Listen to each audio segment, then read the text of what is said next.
His name is Armand. Pleasure to meet you. If you're not doing anything tonight, I'd like to have you both for dinner. I mean, I'd like to have you both over for dinner. Hello everyone and welcome back to EnglishPod. My name is Marco. And I'm Erica. And today with Erica we have an upper intermediate lesson. That's right, an upper intermediate lesson that's a little bit strange. It's a little bit strange, but it's a real English lesson because that's what we give you here at EnglishPod. So in today's lesson, we've got a lot of really great language for you. We've got language to help you to gossip better. Gossip. Why don't you explain it a little bit, just in case? Okay, so if I gossip, I maybe share news or information about other people with my friends. Like I might say something like, Marco, did you see what happened in Chinese pod today? You'll never guess what I saw. Exactly. That's gossip. And we also have language today to describe things. To describe strange things. Strange things. All right, so let's take a look at our vocabulary preview. Vocabulary preview. So in our vocabulary preview, we'll look at a few important words that will help you to understand the dialogue a little bit better. Exactly. And the first word is weird. Weird. Weird. Weird. Now, this is a common word you probably hear all the time and in a lot of different situations. So we wanted to explain it today. Yeah, this word just means strange. It's strange. Yeah. Weird person is a strange person. Exactly. But the thing about this word is if you are a young person, let's say under the age of 35, you'll probably use it about 100 times a day. Weird. Yeah. It's just such a good sounding word. Weird. It is. Okay, but the thing is that even though it's probably more commonly used in American English, it's still widely used for British English as well. Yeah, that's true.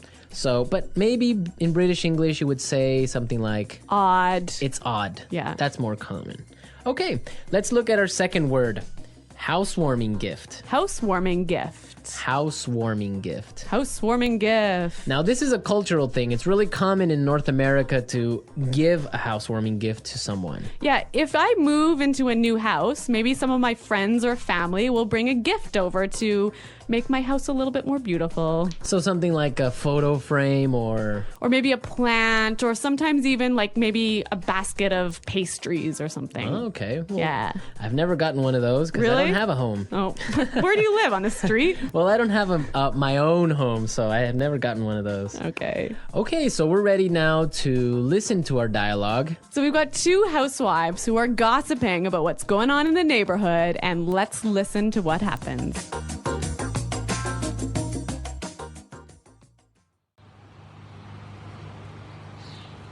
Oh, I don't know if you've heard, but someone moved into that old house down the road. Yeah, I know. I met the owner of the house yesterday as he was moving in. His name is Armand. Really? What's he like? You have to fill me in. Actually, well, he's a bit strange. I don't know. I've just got a bad feeling about him. Really? Why? Well, yesterday I brought over a housewarming gift, but Armand started acting really weird, and then he practically kicked me out. I tried to sort of peek into his house, but everything was so dark inside that I couldn't really get a good look. The whole thing really creeped me out. Well, you'll never guess what I saw this morning. A delivery truck pulled into his driveway and it dropped off a long rectangular box. It almost looked like a coffin. You see? Why would he... Hello, ladies. Armand! Oh, you scared the heck out of me. This is my friend Doris. Pleasure to meet you. If you're not doing anything tonight, I'd like to have you both for dinner. I mean, I'd like to have you both over for dinner.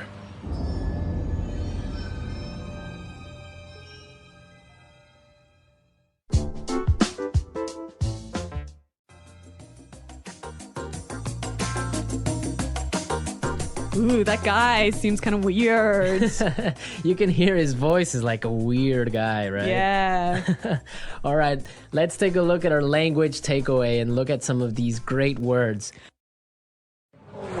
Language takeaway.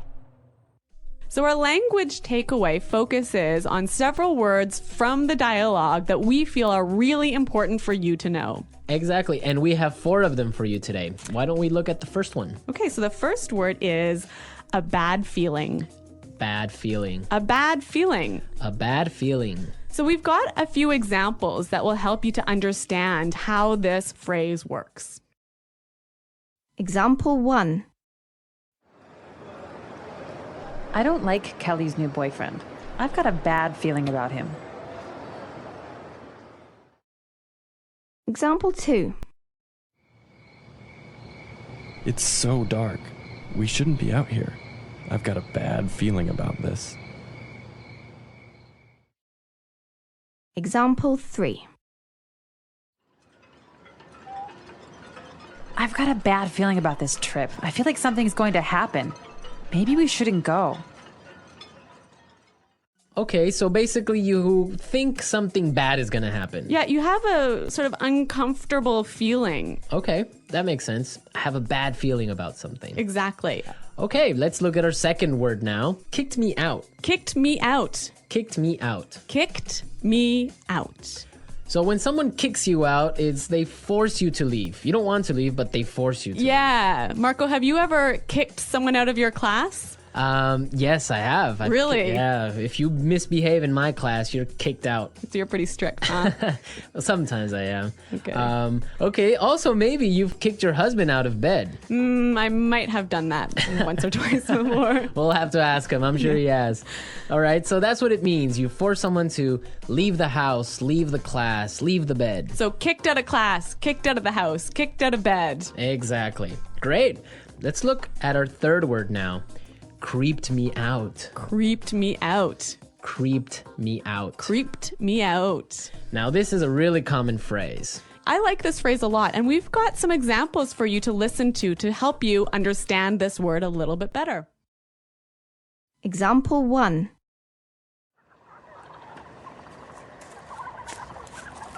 Shh.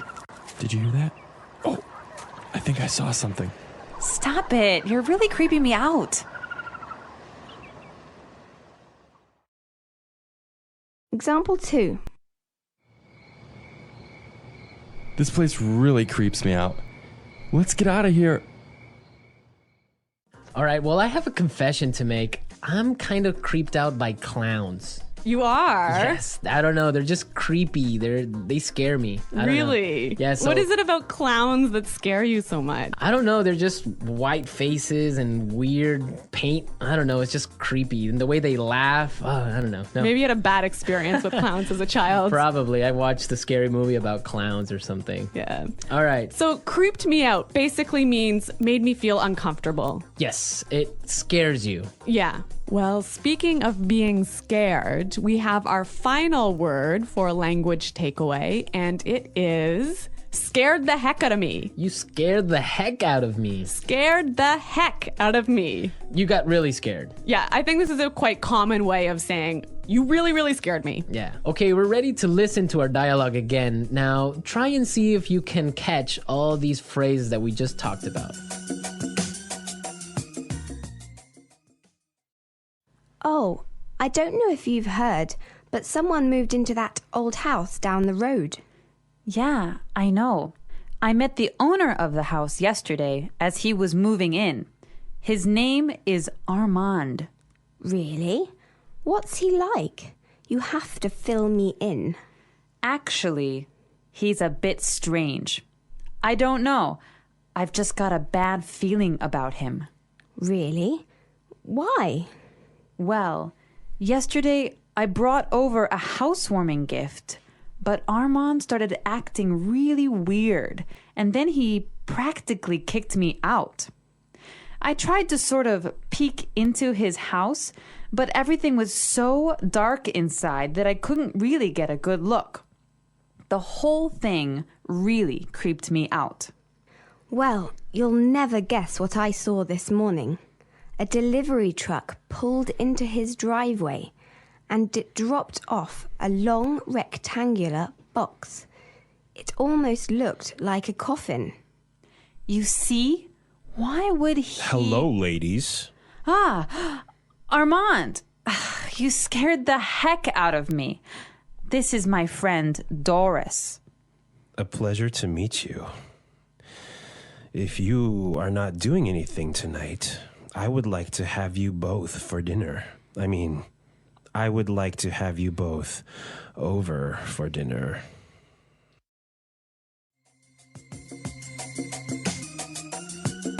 You know, one of the things I really like about this dialogue is there's a lot of great phrases that will help you to gossip. That's a good observation. So I think it's time for Fluency Builder. Fluency Builder. In Fluency Builder, we take a simple phrase or a simple word you already know and show you how to express the same idea a little bit more naturally.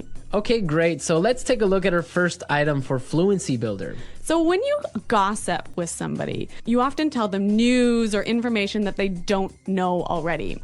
And you might start by saying, "Did you know that?" Or you can say, "Did you hear?" Yeah, both of those phrases are perfectly fine, but if you want to sound a little bit more native-like when you're gossiping, you might try out this phrase from the dialogue. I don't know if you've heard. Yeah, that's a really good phrase. You're saying exactly the same thing, but in a really natural way. It's a great one for gossiping. So, Marco, I don't know if you've heard, but Chinese pod is up to some pretty crazy things. See, that's exactly how you would use that phrase. So now let's take a look at our second item. Now, when you're gossiping, you want information. That's right. So you might say, "Oh, tell me about it." Or something like, "Give me the details." Yeah, and again, both of these examples are perfectly fine, but when you're gossiping, you might want to try something like this. You have to fill me in. You have to fill me in. Fill me in. Yeah, that's what I would say. Fill me in, give me the details. Fill me in. Fill me in on today's gossip. Okay, so let's take a look at our third item. Now, if you have some juicy, gossipy news, And you want to start up a conversation, you might use this phrase here. Well, you'll never guess what I saw this morning.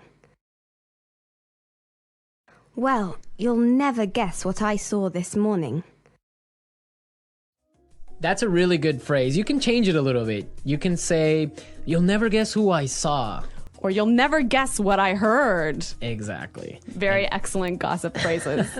We're teaching you how to gossip because that's real English. People really do it, so you got to know the language for it. All right, so enough of our gossip. I think it's time for us to listen to the dialogue one last time.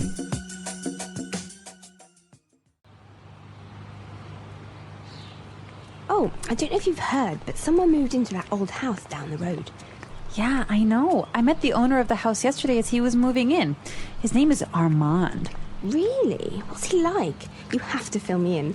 Actually, he's a bit strange. I don't know. I've just got a bad feeling about him. Really?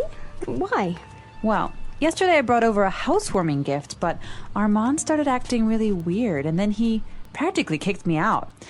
I tried to sort of peek into his house, but everything was so dark inside that I couldn't really get a good look. The whole thing really creeped me out. Well, you'll never guess what I saw this morning. A delivery truck pulled into his driveway and it dropped off a long rectangular box. It almost looked like a coffin. You see? Why would he... Hello, ladies. Armand! Oh, you scared the heck out of me. This is my friend Doris. Pleasure to meet you. If you're not doing anything tonight, I'd like to have you both for dinner. I mean, I'd like to have you both over for dinner.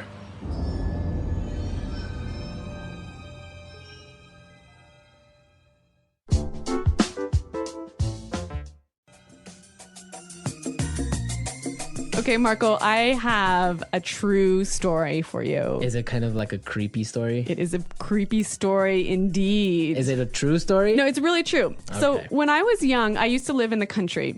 Mm-hmm. And, in the country, all of the neighbors know each other. It's a small community, so everyone knows what's happening all the time. Okay. And there was some gossip going on in our community about a guy who lived at the end of the road. Mm-hmm. And he was the owner of a car wrecking yard. So a place where you take old broken down cars and take the parts apart to sell. Right. And anyway. A scrap yard. Yeah, a scrap yard. All right. Okay, so, he had a wife and a couple of kids, and suddenly his wife disappeared. Wow. Yeah. And no one knew what happened or anything. And so several years pass, and suddenly the police start coming in and start investigating this guy and start digging up all of the land around his property. And I don't know what they're doing, but I think they were looking for the wife's body. Wow. And did they find it? I don't know. I moved away. Such a great story, but we don't know how it ends. Yeah, well... Well, we can leave it up to the imagination of our listeners. Exactly. Maybe they were looking for an old car. An old car buried in the ground. I don't think so. All right, that's a true story. Real English, real stories. You There heard go. it first here on EnglishPod. All right. So we want to hear your comments and suggestions about this topic. I bet a lot of our listeners also have creepy stories, maybe ghost stories, maybe, I don't know, different types of weird stories. So you guys should definitely log on to EnglishPod and share them with us. That's right. Go to EnglishPod.com, and in the comments section of the website, tell us your creepy stories. And we're going to pick out the best story as the story of the week. We'll announce it in our This Just In podcast. Yes, so we want to hear all your juicy stories and gossip maybe as well. Yes. All right. Well, it's time for us to go. So be sure to listen to us next time. But until then, it's Bye-bye. bye.